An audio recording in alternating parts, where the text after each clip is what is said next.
Scooby Dooby Doo, Scooby Dooby Doo, Scooby Dooby Shooby Dooby Wooby Dooby Doo, ba ba da ba doo.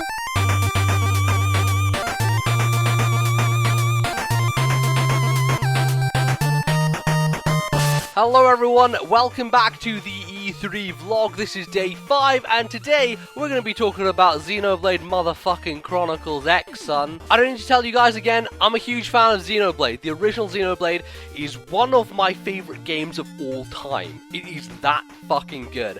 And most of that is down to the world creation and the story and all these aspects and the visual design and how fucking huge it is. And a lot of that stuff seems to be being retained in the sequel. From what I've heard of people who are playing it in Japan, a lot of that stuff is there, you know, the world looks gorgeous, it is boundless in the aspect that you can literally go anywhere you want from the beginning, and it has such awesome design. The opening continent is seemingly like 5 times the size of something like Gower Plains in the original Xenoblade, so the amount of time that will be spent just wandering around filling out the map is going to be pretty ridiculous, I'll tell you what. As someone who swam through the whole of Earth Sea, it's gonna be ridiculous. But I'm a little wary about one aspect, and that is the story. The original Xenoblade had so many great characters, it had an amazing plot line, and something that kind of really forced me through getting to the end of that game. You know, some games and some RPGs don't kind of pull you through with that sort of narrative strength,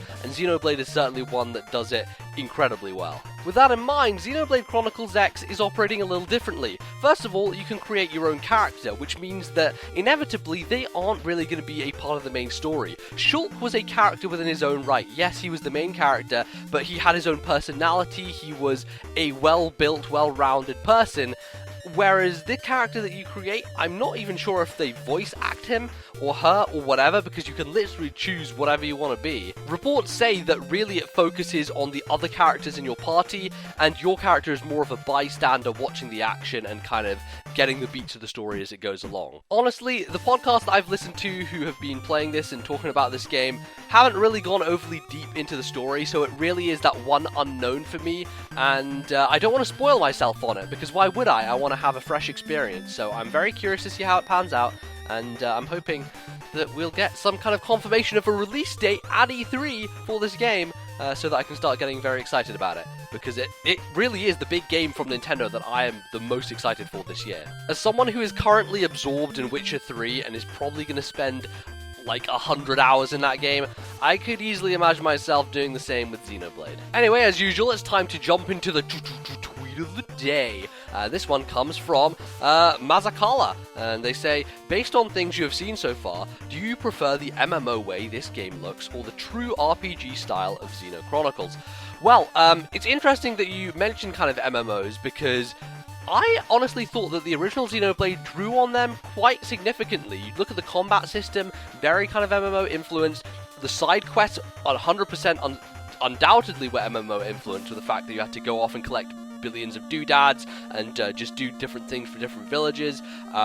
That was really MMO inspired. There are a lot of things that make Xenoblade Chronicles, the original, feel like a single player version of that, but most importantly, to kind of distinguish it from that style of game, is obviously there was no online component, and the story was such a big driving force, whereas in most MMOs, fucking who gives a shit about the story? While Xenoblade Chronicles X does seem to be pushing more into that direction with the fact that it's online, I still think that because of the way this team operates and the way that they love to focus on those story elements, I don't think it will lean too heavily into the MMO department. I'm still excited for it. I'm still really excited for that stuff, because it means like I can now play online with other people in this boundless open world. I'm down for it, man. Absolutely down for it. So those are my thoughts on Xenoblade Chronicles X. Let me know what you think down in the comments below. Follow me on Twitter. I'm at LordNBZ, and we'll be back tomorrow for another vlog, and we'll talk about another video game. So let's get excited. E3's coming soon. Hype train is rolling. See you guys tomorrow. Goodbye.